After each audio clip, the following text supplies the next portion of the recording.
So here with Bellator President Scott Coker. Scott, we just wrapped up the Bellator 208 press conference. Any takeaways from that maybe, different thoughts going into fight night after seeing the fighters up here talking, having everything they had to say? Yeah, you know what? I look at all these fighters and, they all look ready, all are in good shape, ready to throw down. I'm expecting a great night of fights on Friday and Saturday at the Morgan Sun and here in Long Island. Yeah, Chael didn't seem too impressed by Fedor's lack of willingness to maybe give more in-depth answers, and I think for people who follow the sport, and even him, that's no surprise. That's how he conducts himself. But when you put this fight together, is that kind of what you expected, Fedor to not bite on anything? Yeah, I mean, listen, who can out-talk Chael Sonnen? Nobody. Well, maybe Conor McGregor. Conor and Chael, that could be a big, battle off. But, at the end of the day, Chael's a great promoter. He's been great for the sport, been great for Bellator. And Fedor is Fedor. I mean, the bell rings and he goes to work and does his thing. So, but Chael was right. His analysis of the fight is proper. I mean, if he can get Fedor on his back, it could be a long night for Fedor. If Fedor punches him in the face, it could be a long night, or a short night for Chael. So I view that fight kind of as that outcome. Like it's going to be one of the two. And what about the co-main event, Benson Henderson, Syed Awad? What kind of implications does that fight have on the lightweight division? Of course, we just broke this morning that Primus and Chandler are going to be fighting in Hawaii. I can get to that in a second. But just generally speaking, is that a fight that could be maybe a title eliminator of sorts? Yeah, absolutely. I think that the person that wins this fight will throw themselves right back in the mix. Along with Pitbull and a couple others. We're looking. It's like who. As the young guys are coming up, who is going to fill that void? And I think Benson could have if he has a great showing, he could be right back in the mix really quickly because his fight with Chandler was very competitive. That was not a one-sided fight.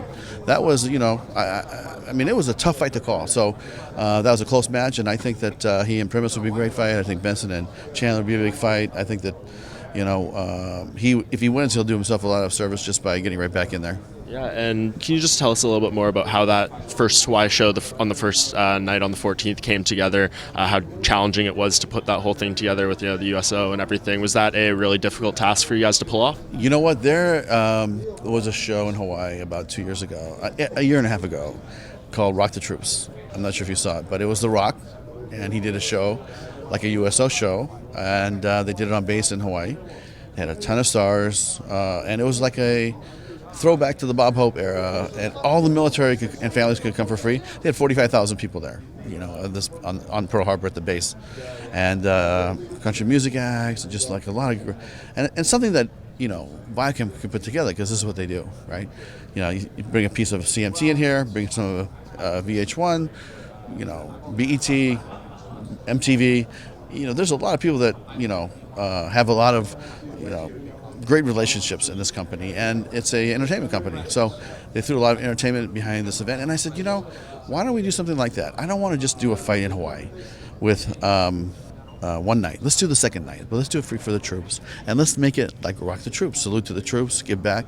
Listen, those guys out there that are men, females, men, women out there, fighting for this country, defending this country, they deserve this. And we're going to add some musical acts to it. It's like an after entertainment thing. We haven't announced that yet, but it'll be fun. And then all week long, Hoist Gracie and different, we're going to invite some of our top athletes to go back there, maybe even Benson, tour the bases, teach seminars, do appearances, just give back to the community. And I just feel really good because, hey, I grew up in a country that really appreciated that. My father from Knoxville, Tennessee, but after the Korean War, he was there for 3-4 years, stayed there for 16 years, met my mom, they got married, but we would always go to the different functions that the USO would put on, and it was just, a great feeling to have a piece of home, living in a foreign country. So I'm sure that these guys and girls that are there in Hawaii, missing their families, right, although Hawaii is probably a good place to be, but it's missing their families. It's Christmas time, and we're going to bring them a little special gift. As the plan, I saw like a Steve Cazzola who has a military background, pushing really hard to be on this card. Is the plan that for maybe the number of fighters that you do have on the roster to try to get them on the card to just honor the troops in that way as well and give them that platform?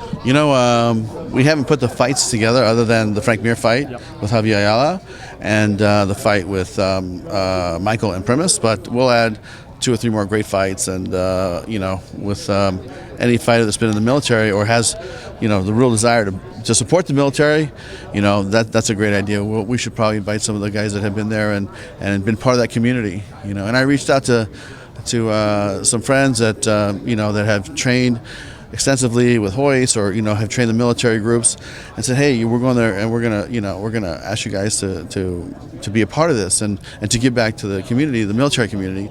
Are you in? And everybody said, we're in. You just tell us where to be and where to go, and we're gonna be there.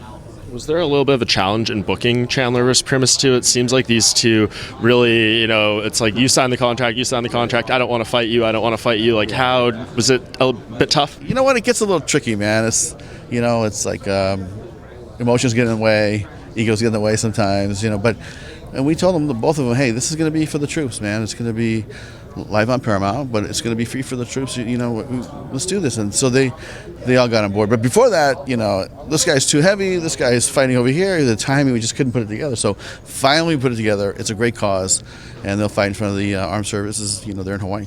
Yeah, absolutely. And back to this weekend, obviously, what kind of tracking is this doing in terms of ratings wise? Are you guys expecting maybe some of your biggest ratings for these two fight cards?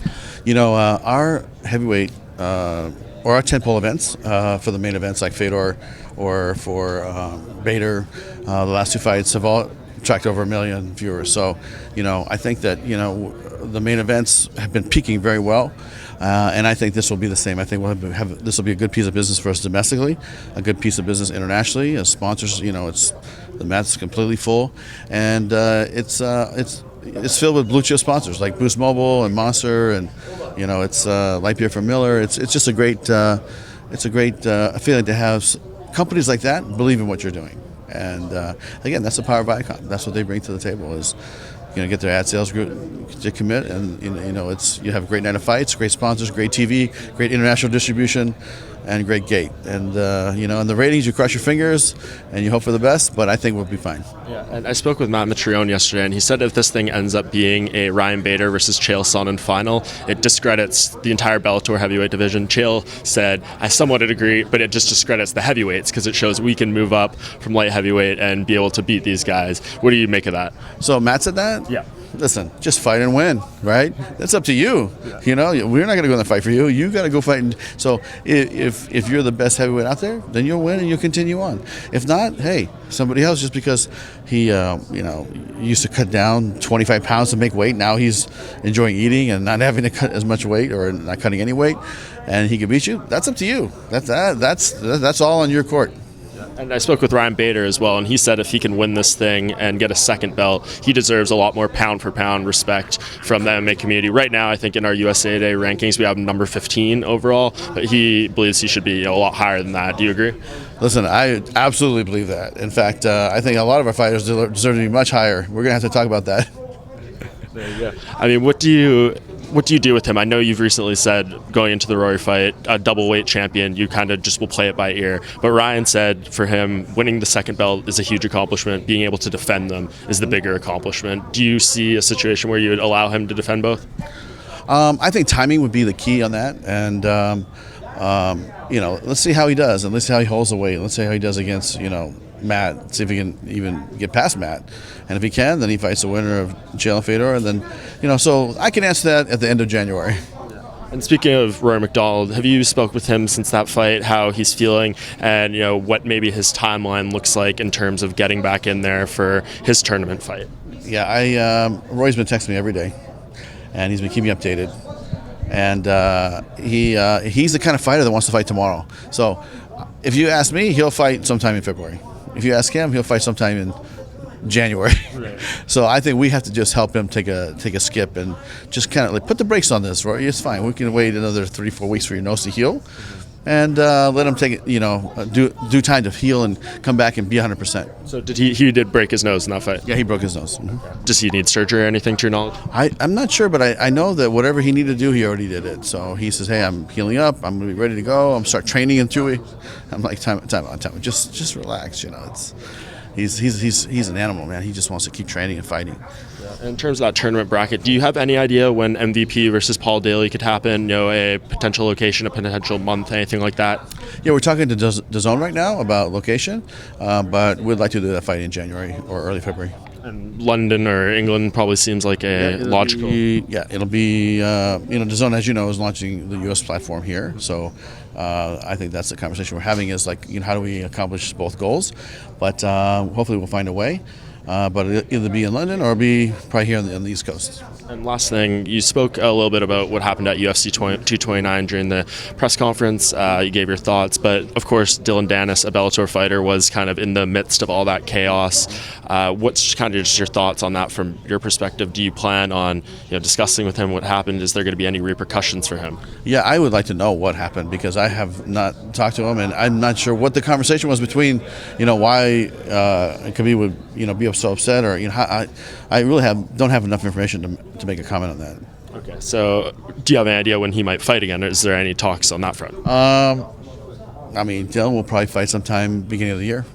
Yeah, that's our time frame that we've been talking about. He was supposed to fight on this card actually, and then he got injured, so he was off. But as soon as he's ready, we'll be ready to have him fight.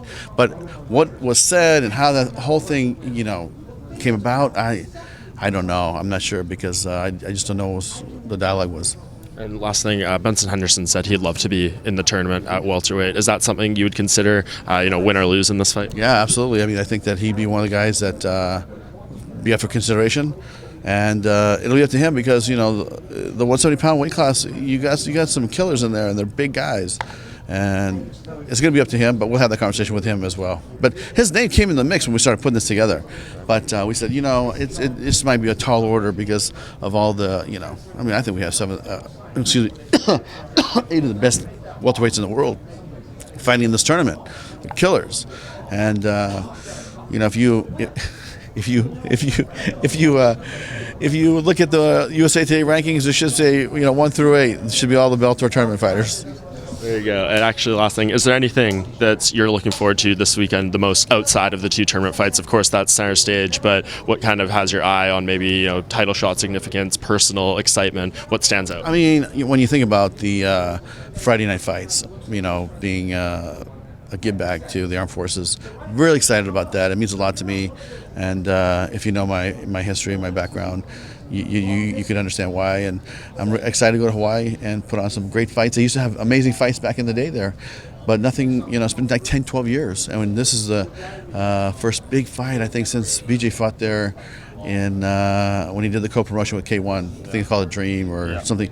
But I think this is the first big event, and I think it's going to be. A great event, a great spectacle. We have already put Alima in the market. She's been greeted by the mayor, and she's been ticketed in as the local girl, which she is. And we're expecting great things from that event. Those 2 events combined, and the week of. It's going to be a great week of festivities leading up to the 2 fights. Awesome. Thank you for the time, Scott.